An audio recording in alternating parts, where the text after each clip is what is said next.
TCI is brought to you by Unbridled Song Standing at TaylorMade Stallions, sire of 100 stakes winners, including Kentucky Derby contender Will Take Charge.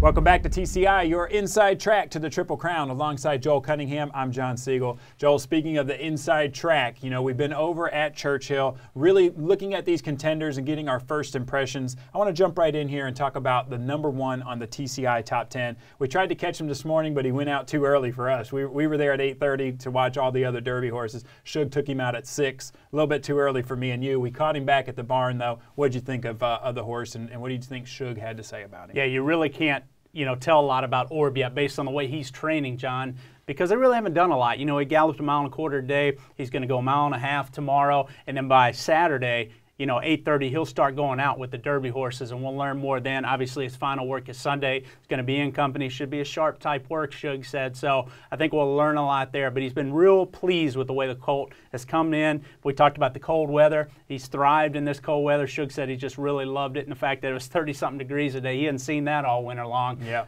To me, John, physically is all you can really tell, and based on the confidence of Shug, I think the colt's doing tremendous. Physically, he's a throwback kind of horse, John. He's a leggy type colt, lean, doesn't carry a lot of muscle mass. He's not your typical Malibu Moon. He looks more like that Janny and Phipps female family. Right. And you look at him, he's kind of slab-sided. To me, he's that throwback kind of colt, and I think he's doing phenomenal right now. Shug is just ultra confident. I mean, here's a conservative guy. You talk to him about, colts like Coronado's Quest, who won the Wood Memorial, could have come to the Derby. They didn't even consider it. They skipped the Derby because they just knew the colt wasn't mentally ready for that type of race, and he wound up, obviously going on and winning some significant races later on in the year in New York.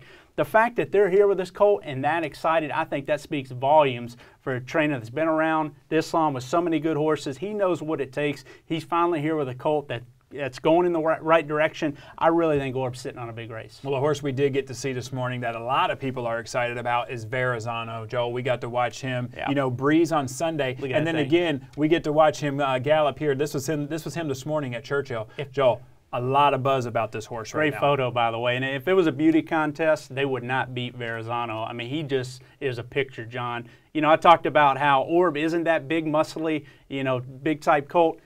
This is a picture of one that is. I mean, he is a sight. And I tell you what, he trains so well, and they're so confident. You can just feel the confidence in that barn about Verrazano. No doubt the talent is there. I'm anxious to see his last work. We saw his work last week. To me, it was just an okay move. It was a typical type move from a horse that's traditionally a very good workhorse anyway. So I want to see something pretty sharp out of him this coming weekend, but he looks like he's doing tremendous. Just really carrying a beautiful coat, a lot of flesh, and just really muscled up. Well, the horse that was also sharp on Sunday was Revolutionary. He had Calvin Burrell aboard for the very first time. Joel, he actually may have been a little too sharp in his breeze. Yeah, you see, he's kind of a longer, lighter-made type colt, and he was a little sharp in his workout. Calvin was on him for the first time in that half-mile work in company, and what Calvin probably didn't really realize is how aggressive and how generous and how much this horse puts into his workouts. So getting on him for the first time, I think he probably got a little more out of him than they were looking for. The fact that he galloped out way past Red Rifle,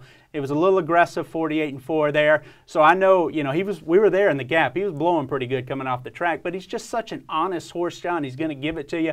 I think now, with that out of the way, he's come back and trained well, and I'll be interested to see his final work as well. Well, another horse that has already worked was Oxbow. I thought he was pretty ranked going into the beginning of the work, but Joel, he really finished up that breeze nicely and galloped out like a monster. I've been an Oxbow fan from the start, John. He's your typical awesome again. He's not a big horse, but he's a well put together colt. Again, another horse that looks awesome in the flesh, muscly type horse. He goes out early as well. We did see his breeze the other day, and I liked his breeze. I mean, he was aggressive going into it. Obviously had a big gallop out, so everybody wants to talk about how good the gallop out was, but they don't like how aggressive he was going to the pole. That's just him. You're going to get aggression all the time. He's a high-energy type colt, and I just think he's doing really well right now. Watch out for Oxbow. Well, that's a question I want to ask you. I really want to know, who has been your most pleasant surprise so far, getting that first look at these horses? Who's your most pleasant surprise? I'll be honest with you. Since he's a top contender and a colt I was very concerned about, I'm going to say Normandy Invasion, John.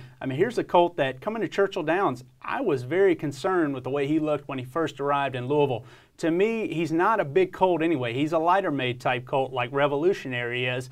And the way he came in after that big performance off a layoff in the wood, he looked like a horse. He was tucked up a little bit, a little ribby and underweight. He looked like a colt that ran really big. So I was very concerned about how well Normandy Invasion would do coming back up to a race like the Kentucky Derby in a few weeks. Well, he has looked better and better. You see there, every day he's looked better and better, and he trains with a ton of enthusiasm and energy, John, and gets over the track, just skips over it. I mean, today I thought he looked great a couple days ago. Today he looked even better. So here's a colt that's going back in the right direction, and that surprised me based on the way he came in. Well, I'll tell you, I was also pleasantly surprised with Normandy Invasion, but I'll tell you, a horse that's really surprised me has been Frack Daddy. Just probably because I didn't know a lot about him going in. But Joel, this horse trains he has a lot of confidence, and he trains really strong. He catches your eye. He's that big gray colt training, at 8:30, just really catches your eye. Again, gets over this track so well, and he's one of those colts that just bows his neck and trains so well over this track, John. But again,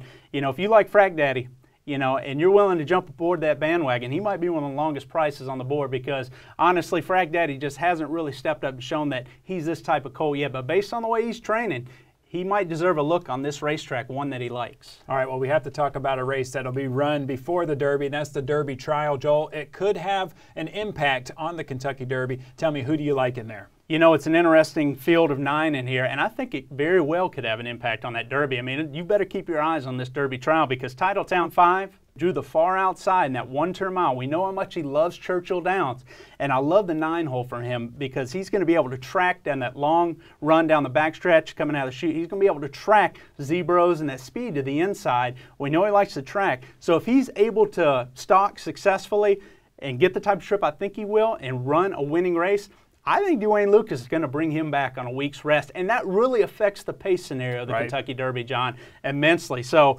if you're interested in the Derby picture, you better be paying attention to Saturday's Derby Trial.